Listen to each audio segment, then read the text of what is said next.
Pennsylvania, this is CBS 21 News at 10.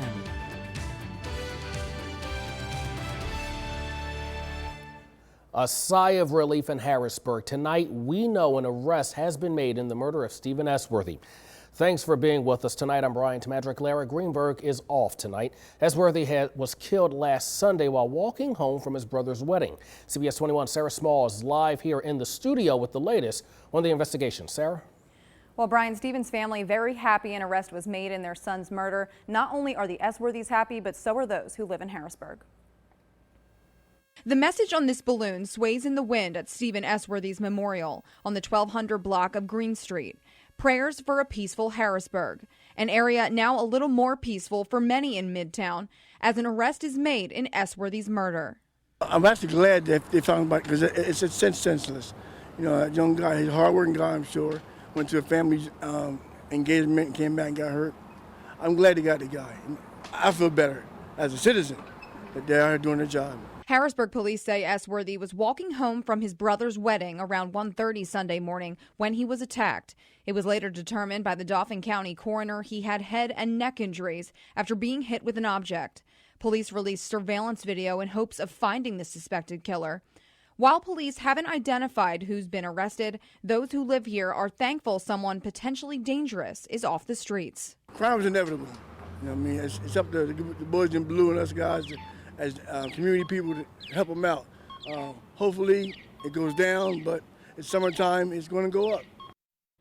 And police say they will be releasing more information on this case soon. In the meantime, the Esworthys have released a family statement saying, in part, while the Esworthy family continues to mourn the tragic death of Steve Esworthy, the capture of the suspect brings some relief to the family. We are comforted to know Harrisburg is safer with the suspect no longer at large. We thank the Harrisburg Bureau of Police for their extraordinary efforts, resulting in a quick arrest. And also, there is a GoFundMe page set up to help for funeral expenses. You can find a link to that on our website, cbs21.com. Reporting live, Sara Small, CBS 21 News. Thank you, Sarah. Right now, police in Dauphin County are looking for a missing man who suffers from schizophrenia and paranoia. Police say 57-year-old Bryant Jackson was last seen around 10 Thursday night. He was at a court-ordered group home in the 4000 block of North Progress Avenue in Harrisburg. Now, police say he has ties to Philadelphia. He is about 5'10" and weighs about 230 pounds. If you've seen the man, give him a call. Now, continuing coverage now of a wall collapse in Harrisburg. I want you to take a look at this photo. I took it back on Tuesday. This is debris from the Mulberry Street wall collapse. Well, now things have changed dramatically. As you can see, that car halfway into the building. We went back to the shop where this all happened and had a chance to look inside. It's just heartbreaking. You're looking at a man who is at his breaking point. Howard Henry owns Howard Tire and Auto. Since May 5th, debris, dirt, and a car have sat on his business. Today, the weight of the debris fell inside a shop and sucked this car inside. The weight itself puts this building in peril. Because of the damage to his Cameron Street business, Henry can't get to much of these tires. This is critical to what I do. This is the lifeblood of who we are. Without my inventory, I can't sell anything. Henry showed our cameras what he can get to. Out of this entire warehouse, this is what I'm able to retrieve. Henry isn't the only one hurting. So is whoever owns this car, which the businessman believes is new because of temporary tags in the window. Those poor people that bought that car parked it in a parking lot that they believed was safe. So who's responsible? PennDOT says not them. Their investigation shows the wall collapse happened on land owned by McFarland LP, which owns the apartment complex the wall mostly sat on. Repeated attempts to contact McFarland LP were unsuccessful. After the May incident, a tarp was laid down to prevent more erosion. No one can confirm if last night's rain led to the new damage. Henry just wants someone to take responsibility. There's no help. Another news tonight. Well, first, let's go with the weather. Time for a look at that first morning forecast, Bryant. Yeah, we're looking at a little bit of a quiet pattern for a change here across south central Pennsylvania. First warning live Doppler HD is tracking those quiet skies. So good news is after seeing somewhat active weather yesterday, we're taking a little bit of a break. Current number is 77 here in Harrisburg, still around 80 in York, is 78 in Lancaster, 71 right now in Lebanon, 80 in Selinsgrove. So very warm night, but humidity levels aren't as high. Now, as we head into tomorrow, we'll still see that tranquil pattern continue. Clear skies, 8 o'clock in the morning, lots of sun, mid-60s.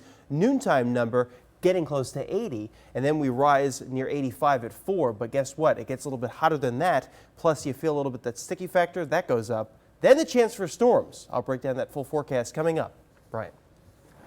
All right, thank you, Chris. New tonight, a community in Adams County is coming together to honor the life of a little girl gone too soon. Authorities say 9-year-old Cody Powell was shot several times by her father, Donald Powell, in a murder-suicide. Tonight, a family and friends, they gathered at Holloway Creek Intermediate School, which is where the 9-year-old would have attended school next year. People wrote messages in chalk and released bubbles in Cody's honor. Could this really be? Is this true? My kids even said days following, Mom, could it really be her? I can't be her, Mom. Cody was very fun. She was just a sparkle of joy. Her eyes would just like light up. Cody's mother was also shot but is expected to survive. Police are asking for help to identify motorcyclists who sped off during a traffic stop. Take a look at the person they're looking for. 2 police officers stopped the motorcyclist for a traffic violation early this morning, but the biker quickly sped off. It happened in the 200 block of East Main Street in Hummelstown. Police say the biker went eastbound on Route 39, Hershey Park Drive to Route 743. If you know who this is, call police. In Delaware County, police officials say a man has been charged in the shooting of a Fulcroft police officer. Police arrested Dante Island in the shooting. Authorities say Island has numerous drug violations. 25-year-old officer Christopher Dorman is still listed in critical but stable condition after being shot several times, including in the face. The doctor said that any one of those rounds on his vest could have been fatal. He was shot in both front and back of the vest with 3 wounds to his body, one in the face, one in his groin, and one in his leg. So we just thank God that he had his vest on. Island has been charged with 2 counts of attempted murder and aggravated assault. In Allegheny County, a homicide charge has been filed against a man accused of slamming his fiance's 8-year-old son onto the floor for not cleaning his room. Authorities say last Sunday, 38-year-old Orlando Williams was drinking and tripped over a laundry basket in the boy's room when the man tried to slam the child onto the edge of a bed, but missed, and the boy fell to the floor. The boy was taken to the hospital early Monday and died Thursday. An autopsy shows the 8-year-old died from blunt force trauma to the head. In West Virginia, rescue crews have been working throughout the night, helping people stranded by fast-moving floodwaters. High water has started to recede today, but state officials are warning people of flood debris, down power lines, and down trees. State officials say 23 people have been killed. The state has been hit by heavy rain this week. Flooded creeks and rivers prompted an increase in rescue calls. A mother of 5 was nearly swept away by the floodwaters. I just prayed to God and just kept my kids, thinking about them. I had people over here talking to me, you know, saying they were calling, trying to get help, and I just held on. There was a couple times that I thought I was gone. So far, West Virginia's governor has activated 200 National Guard members to help in 8 counties and could activate as many as 300 more if needed. The Coast Guard is suspending the search for a family that disappeared off the Florida coast. A father and his 2 teenage sons, as well as his daughter, have been missing since Sunday. They took their 29-foot sailboat into the Gulf of Mexico from Sarasota. This is probably the most difficult decision I ever have to make in this position. And when we make these decisions, we don't do it lightly. The Coast Guard is now confirming that 2 bodies they recovered earlier in the week belong to the father and daughter. A state of emergency has been declared in California as more than 4,500 firefighters battle 6 massive wildfires. The largest blaze, also called the Erskine Fire, is burning in central California. 2 people were killed trying to escape the flames. The fire has burned more than 46 square miles, destroying entire blocks and forcing thousands to evacuate. Firefighters are dealing with hot, dry conditions, high winds, and rugged terrain. 150 homes and structures have been destroyed, and there is 0 containment. Making international news right now, and at least 14 people were killed when gunmen stormed a hotel in Somalia and took guests hostage this morning. The attack started with a suicide bomber blowing up a vehicle filled with explosives at the hotel gate. Police say at least 4 gunmen were involved in the attack, opening fire on hotel guests and security workers. The siege ended after the last militants were killed on the top floor of the hotel, where they set up sniper posts and threw grenades off the roof. The Islamic terrorist group Al-Shabaab is claiming responsibility. Well, from Brexit to Regrexit, in Britain, an online petition is demanding a redo referendum on the UK's decision to leave the European Union. The petition has 2 million signatures, which is well over the 100,000 threshold to force debate by members of Parliament. On Thursday, 52% of voters chose to leave the EU compared to 48% of voters wanting to stay. A beautiful day today, but what's in store for the rest of this weekend, Chris? All right, well, if you like the summertime heat, Bryant, it's coming your way, but then there's some changes. I'll break it down in that full first warning forecast. You don't want to miss it. It's coming up. You're watching CBS 21 News at 10.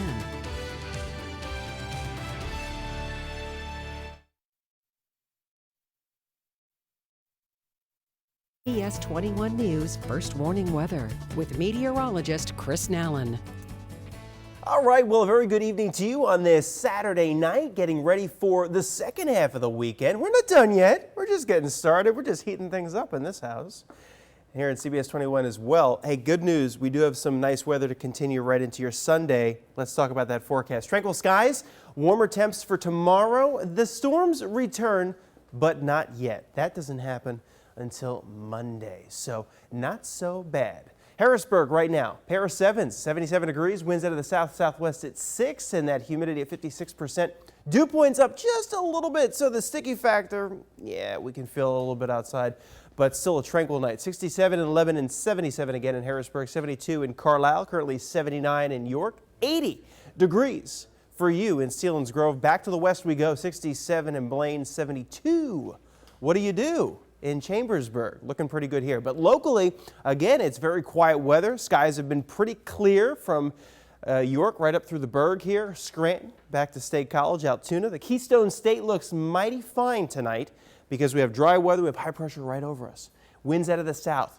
Very light southerly breeze. So what does that mean? That means warmer weather, but quiet weather for now because, well, there's nothing nearby us. Pretty much. You can see not only Pennsylvania, but down to the south, into Virginia, to the Carolinas, back to the west, Ohio. In the Midwest, we have that high pressure saying hello. Here it is sitting right over us. And anytime you have a high pressure system that sits right over you, that means compressing the air, sinking air, and that stops any rising motion or clouds to form, which would precipitate something. So at this point, there it is. Dry weather is right now the big weather story. So temperatures have been quite comfortable, a little warm, but it's summertime. This is a great evening for the, out and about on the patio. Maybe the little bonfire you got going in the backyard. Good night for that. We're not done yet. 10:15. If you're thinking about it, do it after the newscast. Come back for 11. You can see the quiet weather noted by those warmer temperatures back to the west, though. That's where actually the humidity is. And we don't tap into that until early this week. So here we go, hour by hour rolling into the overnight period. It stays mainly dry. Yes, completely dry, I should say. Mainly clear is really what it's going to be doing. All the clouds stay to our west during the day tomorrow. Into tomorrow afternoon, this is 5 o'clock. We're quiet. All the active weather, well to the west of us. There's a cool front there that starts approaching our area, not until Monday. So even Monday morning, it's quiet. Then Monday afternoon, we see a slim chance of a shower or storm. But I think what's going to happen is that front comes by, it's going to lose its kick. And when it does that, there's a little bit less juice in the atmosphere. It's not going to, bring out too much shower or storm activity. So 62 for tonight, 86 in the day tomorrow, plentiful sunshine. It's warm, a little bit more juicy in the atmosphere. It's my favorite weather word, even though it's really can sound like orange juice or apple juice or any juice. And then looking ahead, here we go. Temperatures, we start to see the humidity, crank Monday, Tuesday, late day storms. The rest of the week, fine, and then the storms return for the weekend. So there it is, Bryant, your juicy forecast. I like it, and I love juice too. Do you? What's your favorite juice? Orange juice. It's healthy for you. It is. OJ. OJ. Vitamin C. Gotta love it. Gotta love it. Thank you so much, Chris. You know what else I love? an event that's all about helping the students. Look at that guy. Dude, hey. Tomorrow, I'll be celebrating a great cause in our community. I'll be speaking to young people about the importance of a college education. The church, which is Bethel AME, will be awarding scholarships to graduates from Bishop McDevitt High School. Join me tomorrow at Bethel AME Church in Harrisburg. The ceremony takes place bright and early at 10 o'clock tomorrow morning. All right, well, check this out. At 107 years old, a Pennsylvania woman received her long overdue high school diploma. When Margaret Smith was in high school in Johnstown, she had to drop out to help her family. She had 11 brothers and sisters, but she kept educating herself on her own, reading several books a month. Yesterday, she donned her cap and gown, and this grandma graduated. There is no secret. You just live a good life, and everything falls in place. You grow old gracefully. And I have to say, for 107, she looks great. She really does. Well, guess what? Grandma, she credits her tight-knit family to helping her succeed. She has 8 grandchildren and 17 great-grandchildren. Amazing story there. All right, well, a local community is coming together to send aid around the world. How today's project is just one piece of a larger mission. You're watching CBS 21 News at 10.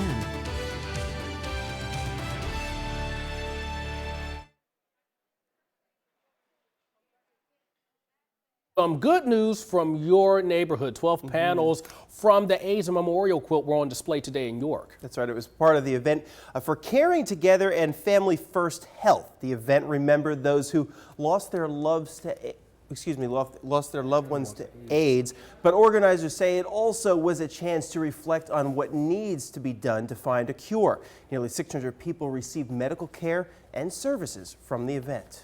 And in Lancaster County, volunteers packed up supplies to ship around the world today. That's right. The Global Aid Network Logistics Center in Mount Joy operates a year-round mission project. They receive, process, pack, and ship food and materials across the world to communities who need them most.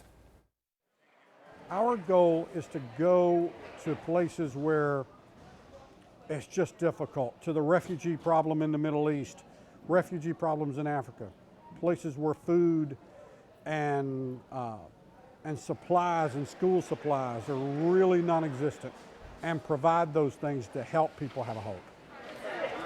Community members of all ages participated in the packing event. These volunteers also fundraised money to purchase the seeds and rice, as well as bean meals they sent out. All right, well, if you have some good news to share from your neighborhood, hey, we want to hear about it. You can send us an email at news@cbs21.com or just message us on Facebook. All right, well, it was a busy night in baseball. We're looking at the Nationals as they fight for their first win in 6 games. Sports is up next.